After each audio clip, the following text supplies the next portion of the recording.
it a case this week of the coaches having to be grumpy, or do you allow some of the senior players to be a little bit toey after the last couple of weeks? The Crusaders game we actually played pretty well, and we got a couple of little things right. It would have been maybe a different result. So, we weren't very happy the way we went last week, and yeah, but the Blues aren't a bad side, are they? And they've pushed all the Kiwi sides, and so we're just more disappointed with our inability to build pressure. We had 36% ball, I think, 40% territory.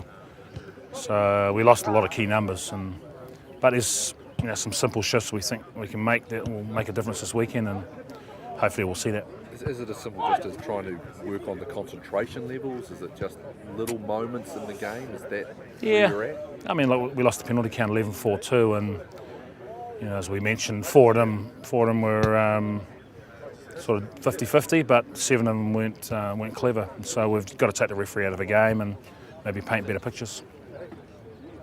Dave, can you give us an injury update on Charlie?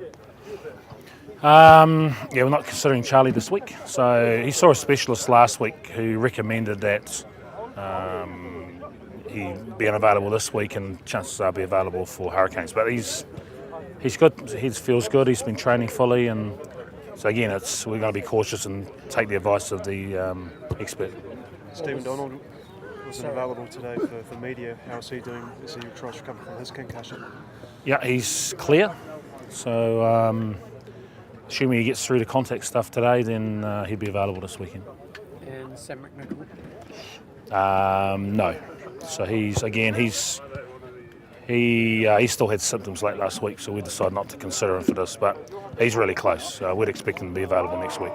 Just on Charlie, so he's seen a specialist, so that's slightly different to obviously normal circumstances? No, it's a person that he's been dealing with throughout, so yeah, we just want to make sure that we get this right. But he's been good, to be honest, he's been good for the last probably 10 days. And so the advice was 3 weeks, and then maybe available for the Hurricanes. Tim Williams with his ankle on the weekend. What's the latest there? He's a chance. So he's bounced back reasonably well, but we won't know till Thursday. He'll have to get through training on Thursday to be available. Tony Pulu with the hamstring? Tony's good. Good to go? Yep. Dave, why do the Waratahs give the Chiefs so much trouble? They're a pretty good side. Scored 16 tries against the 4 Kiwi sides they've played so far.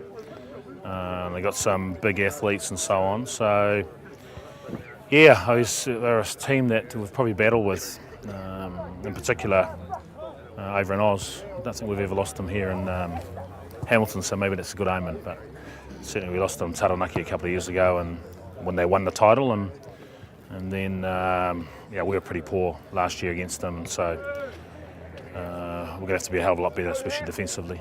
Given the fact they're a team that can get up in your grill, can get quite niggly as well, given the way that game played out at Eden Park last Friday night, is that, in a way, would that be quite timely, just to remind about the discipline and staying calm, not letting those sort of things get under your skin?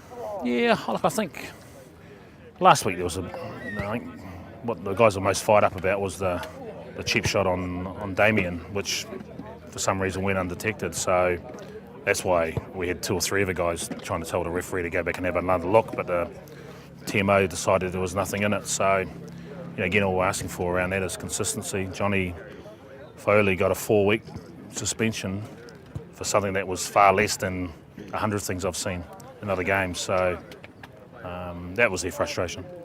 So did you think there was head contact in that one? On the angle, it looked like he might have had contact with his chest? No, he got it in the head.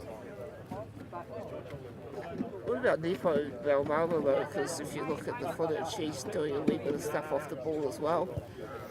I reckon, Mike, you got to look at all games. I don't know. You always talk about us. Watch every game, and there are guys getting driven 5 metres out the back of rucks, and it's a collision sport. And if they manage to stay on their feet for one pace, they get driven out further, and it looks worse. But I don't know how many times we had guys, Tawara, Kurbalo especially, being held at the back of rucks and so on. It's part of a game that the referees and TJs need to tidy up, but we're no more guilty than anyone else. Yeah. Is it, would there be rule changes or things like that can be done for that, or is it more just an interpretation type thing with the guys on the field? I still reckon we've got to make the game easier to the referee, and so we've talked a bit about this, and sounds like it'll come in beyond the line series that an NPC that tackler can't get up and play the ball, and I think you tidy up one side of the ruck, it'll be easier for the referee then to adjudicate on the other side of it.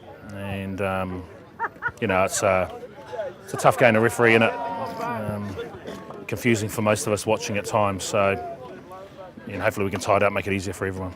Dave, just on Joe Weber running around, moving away from this other discussion, what's the go with Joseph? He's just in as a replacement with the injuries we got. We've had obviously Glenn Fasea here, Sam McNichol, and so on and so on. So he's in as a bit of cover, and obviously we've had a fair bit to do with Joe over the years, New Zealand Sevens, but he's very similar to a guy like Tim and Sam McNichol, who plays sort of centre wing fullback. So good to have him in. You released Boschia to the Barbarians, so sort of happy with Carpick probably coming back into the mix? Yeah, just a great opportunity for Lockie to play against the Lions early, and we've got reasonable depth in that spot, so it's good. You might get another look at them in a couple of weeks' time. Dave, Joe Weber's cover, where would you see Lili Masanga still as a winger if there was significant injuries? Flash definitely just a winger. He convinced the coaches in Japan, obviously, that he was a centre, but there wouldn't have been too many wingers outside him. He touched the ball, so we'll leave him wide. Not renowned for his passing. In terms of the conference situation, I suppose top spots do you put that to the side now? It's basically a shootout, Cape Town or Canberra. Do you kind of look at it that way? Likely, isn't it? But key is play well this week. See what happens by the end of the weekend, and if the Highlanders knock over the Crusaders, maybe the picture changes a bit. But you'd need a couple of results to go away, and we'd need to get maximum points. So at this stage, we're probably scrapping over fifth.